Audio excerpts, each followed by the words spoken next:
لیکن یاد رکھو کہ حضرت ابوبکر رضی اللہ عنہ وہ ہیں کہ جو علی کے بھی امام ہیں. ہمیں اپنے فرقے میں نمبر بڑھانے کے پیچھے نہیں پڑنا چاہیے، بلکہ جو بات ہے مکمل کریں. بسم اللہ والصلاة والسلام علی رسول اللہ وآلہ وموالا. السلام علیکم ورحمۃ اللہ وبرکاتہ. کچھ خطیب حضرات جب چیخ چلا کر گفتگو کرتے ہیں تو وہ یہ بات سمجھتے ہیں کہ شاید اس طرح ان کی گفتگو میں، ان کی تقریر میں وزن پیدا ہو گیا ہے. حقیقت یہ ہے کہ آپ کی گفتگو میں وزن اور تاثیر آپ کی دلیل سے بنتا ہے، نہ کہ آپ کے چیخ چلا کر بات کرنے سے.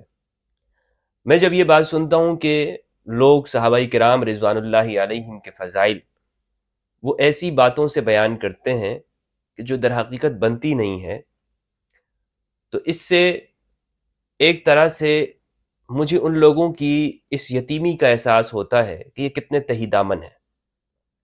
مثلا ایک شخص اگر صحابی کی ایسی فضیلت بیان کرے جو قرآن و سنت سے ثابت نہ ہو، تو اس سے تو اس گفتگو کرنے والے کا جو قد اور کاٹ ہے وہ اس کے مکتب اور فرقے میں تو بڑھ جاتا ہے، لیکن کیا علم کی دنیا میں بھی اس کا قد کاٹ بڑھ گیا؟ تو یہ سوچنے کی بات ہے. مثلا آپ صحابہ کرام کی ایسی فضیلت ثابت کریں کہ جو دوسری طرف سے اگر دیکھا جائے تو وہ خود رسول اللہ کی زندگی کے اوپر آپ کی سیرت اور آپ کے فضائل کو کم کر رہی ہو، تو کیا ایسی بات کو لیا جائے گا؟ لیکن ابھی تک ہم سنتے رہے. میں اپنے تمام سنی بھائیوں سے یہ بات کہنا چاہتا ہوں کہ میری اس گفتگو کو خوب ٹھنڈے دماغ سے سنیے گا، بغیر کسی تعصب کے، بغیر اس بات کو سمجھے کہ میں شاید آپ میرے لیے کچھ منفی خیالات رکھتے ہوں. یہ آپ کا اور اللہ سبحانہ و تعالیٰ کا معاملہ ہے کہ آپ میرے لیے کیا جذبات رکھتے ہیں، لیکن میں وہی بات کروں گا کہ جو حق اور سچ ہے اور قرآن و سنت کے مطابق ہے. اور آج میں اس بات کو انشاءاللہ آپ کے سامنے ثابت کرنے کی کوشش کروں گا. مثلا میں اپنے سنی بھائیوں سے یہ کہنا چاہتا ہوں کہ ہم ہمیشہ سنتے رہے کہ حضرت عمر رضی اللہ عنہ کے سائے سے بھی شیطان ڈرتا ہے، اور جہاں سے حضرت عمر گزرتے ہیں شیطان بھاگ جاتا ہے. اس پہ تقریریں ہوتی ہیں یا نہیں ہوتی؟ مجھے بتائیں میرے سنی بھائی، اس پہ تقریریں ہوتی ہیں، اس کو پھیلایا گیا ہے، اس بات کو لوگ کرتے ہیں، ہمارے خطیب حضرات، وائزین اور اہل سنت ممبر کے اوپر.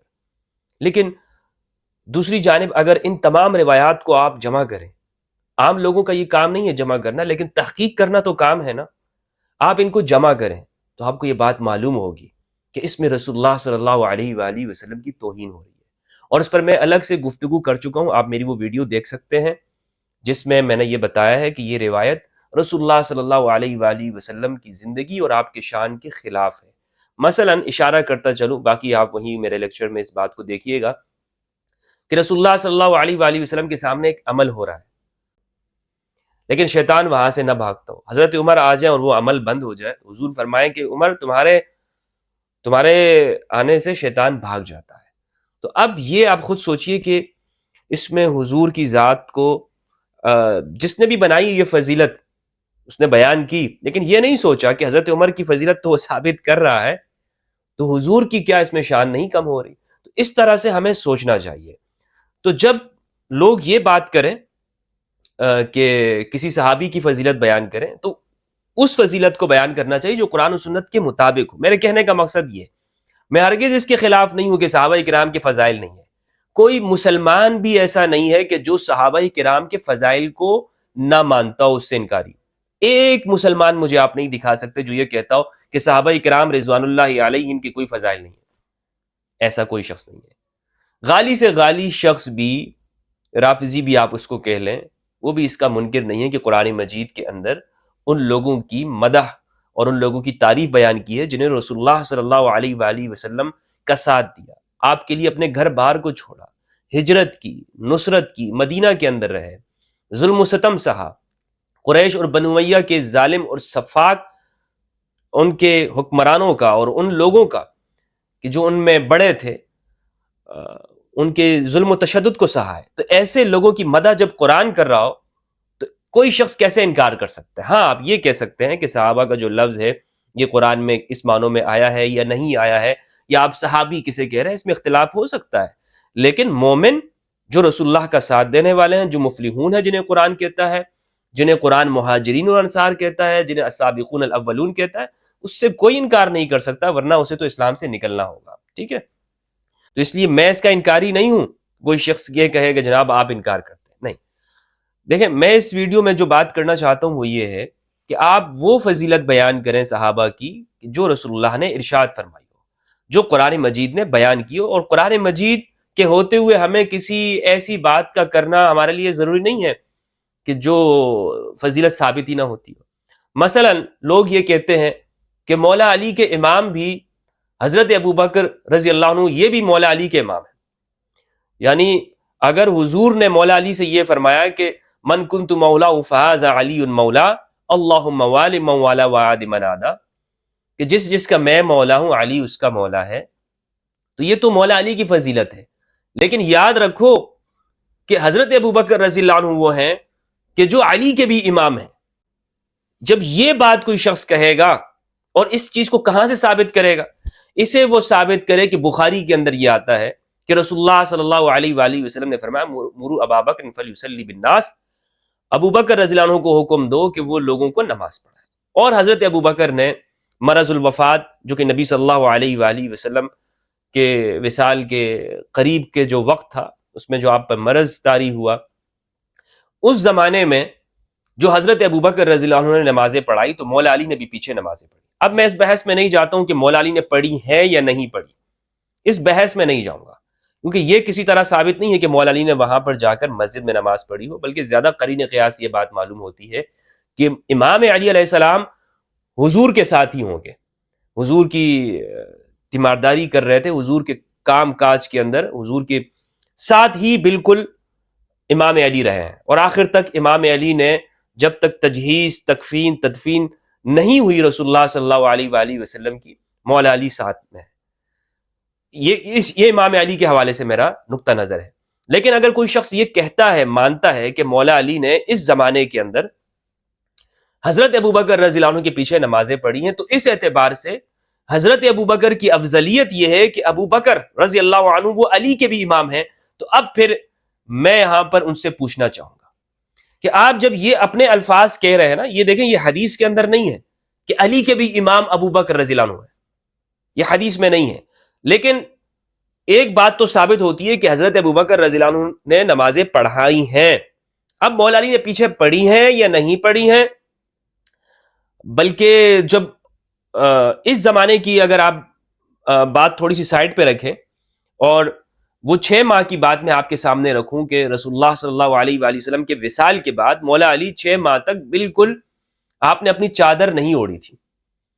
یعنی آپ قرآن کی جمع کے اندر مصروف رہے، قرآن مجید کو آپ نے جو ایک کتابی شکل کے اندر لانا تھا اس کام کے اندر آپ مشغول رہے اور مصروف رہے، اور آپ نے بیعت تک بھی نہیں کی. یعنی اتنا بڑا کام جس پر مسلمانوں کی اکثریت اور اجتماعیت اس وقت کی وہ مولا علی سے دور بھی ہو گئی، جس طرح بخاری کے اندر یہ بات موجود ہے اور فتح الباری نے اس پہ تشریح کی ہے، 4240 جو روایت ہے.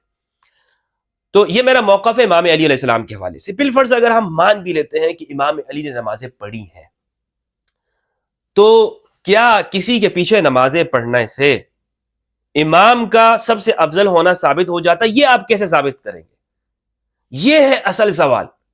اور لیکن ہمارے خطیب حضرات، مولوی حضرات لوگوں کی آنکھوں میں دھول جھونکتے ہیں، اپنی اونچی آواز کر کے اس طور پر دھول جھونکتے ہیں کہ لوگوں کو سمجھ ہی کچھ نہیں آتا، مسمرائزم کرتے ہیں کہ لوگ خاموش ہو جاتے. لوگ کہتے ہیں اچھا حضرت ابوبکر تو وہ ہیں کہ جو مولا علی کے بھی امام ہیں. تو اب تمہیں ثابت کرنا ہوگا. اور میں جو آگے جو بات کہنے جا رہا ہوں، اگر آپ اس چیز کو مانتے ہو تو خدا کی قسم عوام اگر آپ سے تم سے یہ پوچھنے لگ جائے نا، اور یہ روایت تمہارے سامنے بیان ہو جائے عوام کے سامنے، تو پھر مولوی حضرات کو پتہ نہیں یہ کیا جواب دیں گے. خدا کو تو انہوں نے جواب دینا ہے یا نہیں دینا، یہ شاید یہ سمجھ لیا ان لوگوں نے کہ ہم نے کسی کو جواب نہیں دینا. عوام کو تو یہ جواب دینا سمجھتے ہی نہیں ہے، لیکن شاید انہوں نے یہ بھی لکھ لیا کہ ہم نے اللہ کے سامنے بھی پیش نہیں ہونا. حالانکہ قرآن میں ہے کونوا قوامین بالقسط شہداء للہ، انصاف کے لیے کھڑے ہو جاؤ، اللہ کے لیے گواہ بن جاؤ. تو اللہ کے لیے گواہ بنے، اپنے فرقے کے لیے گواہ نہ بنے. یہ مولوی حضرات اپنے فرقے کے لیے گواہ، کیونکہ اس طرح کی بات اگر کریں گے تو آپ اپنے فرقے میں پاپولر ہو جاؤ گے، اور اکثریت چونکہ سنیوں کی ہے ماشاءاللہ، ان کو ہم نے سن کر رکھا ہے کہ وہ لاجک دلیل سے تو ان کو بات کرنا ہم نے سکھائی نہیں ہے کہ وہ سوچے بھی، کہ وہ یہ بات بھی پوچھیں جو آج میں آپ کے سامنے بیان کرنے جا رہا ہوں۔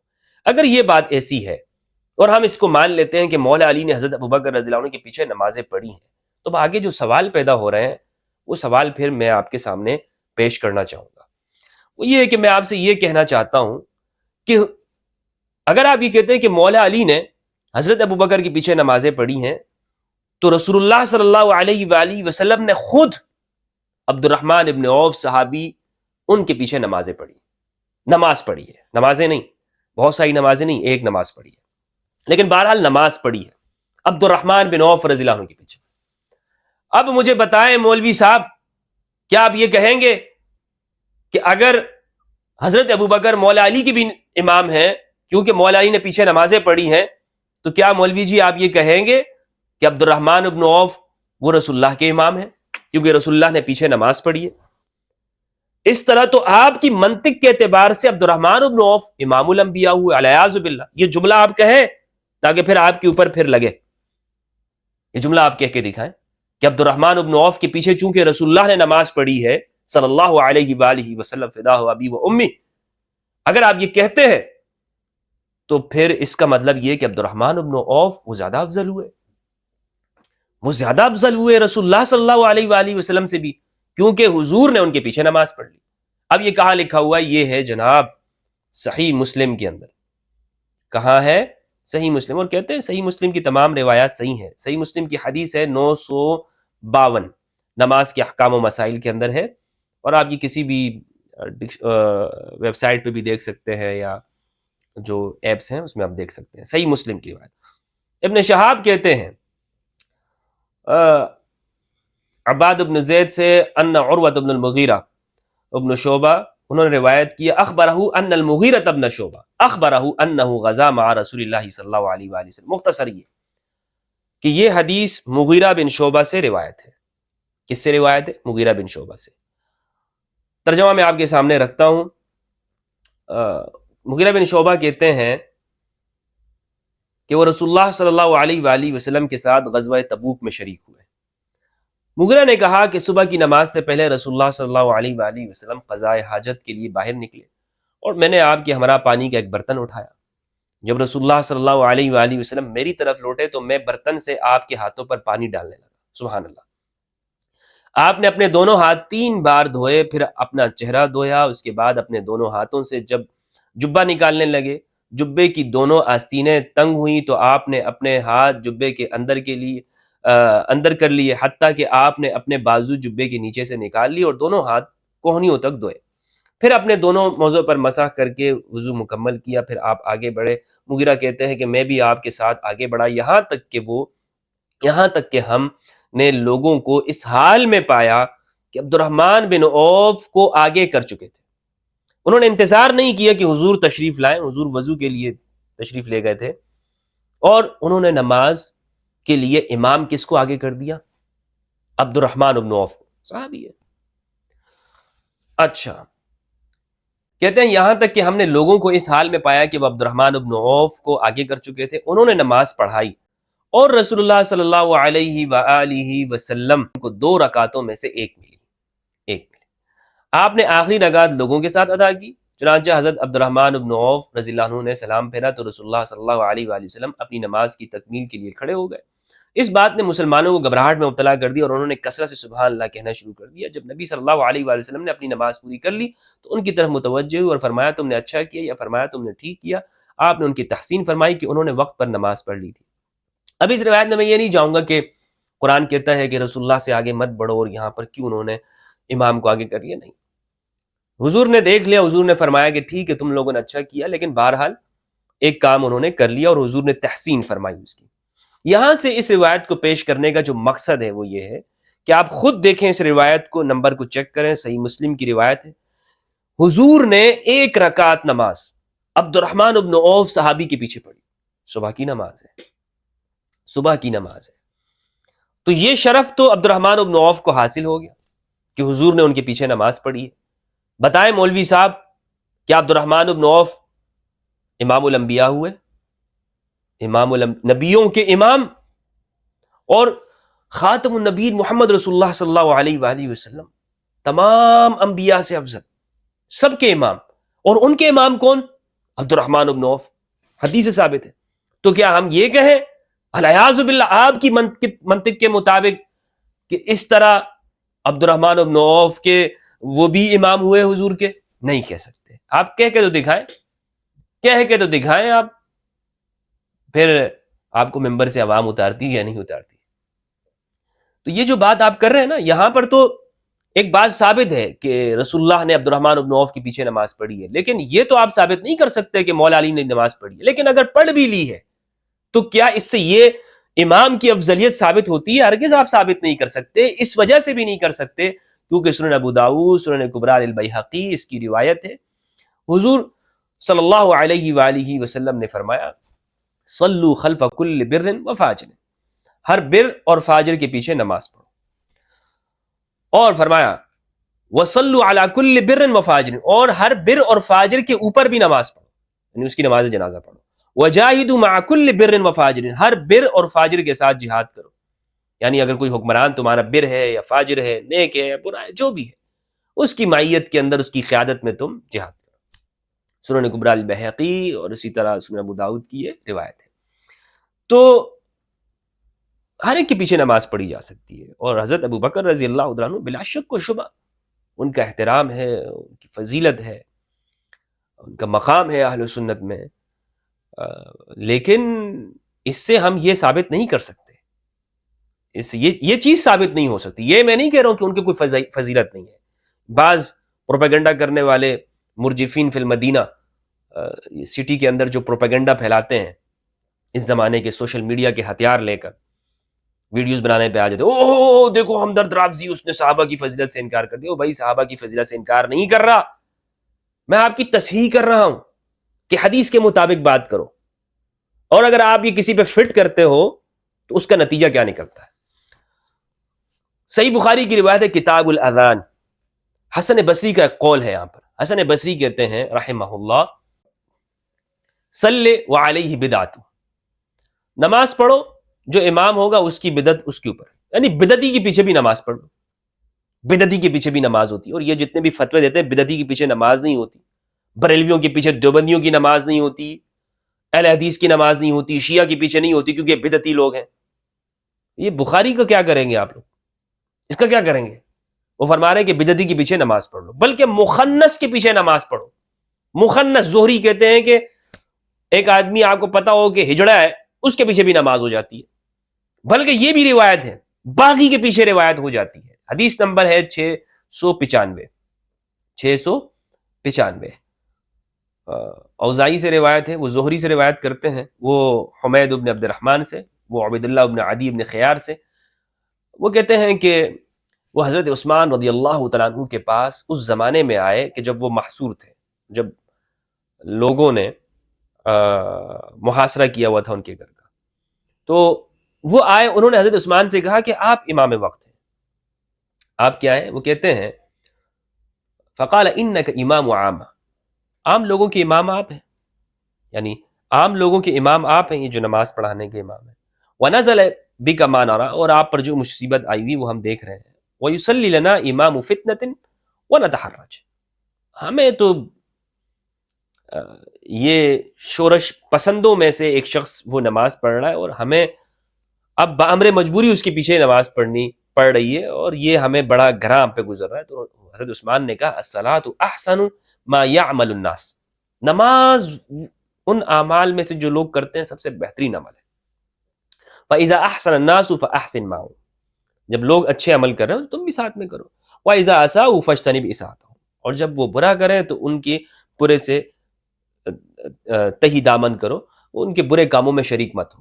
وقال الزبیدی وقال الزہری، زبیدی کہتے ہیں کہ زہری نے کہا لا نرى ان يصلى خلف المخنث الا من ضرورت لا بد منها. زہری کہتے ہیں کہ اگر کوئی ایسی کوئی مجبوری نہ ہو، کوئی اور کوئی وجہ نہ ہو، تو آپ مخنث کے پیچھے بھی نماز پڑھ سکتے ہیں. یہ زہری کا قول ہے، یہ بخاری کے اندر موجود ہے. بخاری نے اس کو نقل کیا۔ تو الغرض ان تمام باتوں کا مطلب یہ ہے کہ دیکھیں صحابہ کرام کے فضائل اپنی جگہ پر ہیں، ہمیں اپنے فرقے میں نمبر بڑھانے کے پیچھے نہیں پڑنا چاہیے، بلکہ جو بات ہے مکمل کریں۔ اگر آپ حضرت ابوبکر کی بھی یہ فضیلت بیان کرنا چاہتے ہیں نا تو آپ یوں بیان کر سکتے ہیں، دیکھیں حضور نے حضرت ابوبکر رضی اللہ عنہ کو نماز پڑھانے کا حکم دیا، اور یہ بلا شک و شبہ ایک فضیلت کی بات ہے، اس طور پہ آپ بیان کریں۔ لیکن جب آپ یوں بیان کریں گے کہ علی کے بھی امام ابوبکر ہیں رضی اللہ عنہ، یہ بات نہیں چلے گی، یہ بات نہیں چلے گی اس طرح سے۔ تو میں نے جو گزارشات تھی وہ آپ کے سامنے رکھی ہیں، اب آپ کا کام ہے کہ اب ان کو ویریفائی کریں، ان کو دیکھیں، جو حوالے میں نے آپ کے سامنے پیش کیے ہیں، شو کیے ہیں، ان کو دیکھنا، ان کو سمجھنا آپ کا کام ہے۔ اللہ سبحانہ و تعالی ہم سب کو قرآن مجید میں تدبر کرنے اور اہل بیت علیہ السلام کی معرفت عطا فرمائے۔ السلام علیکم ورحمۃ اللہ وبرکاتہ۔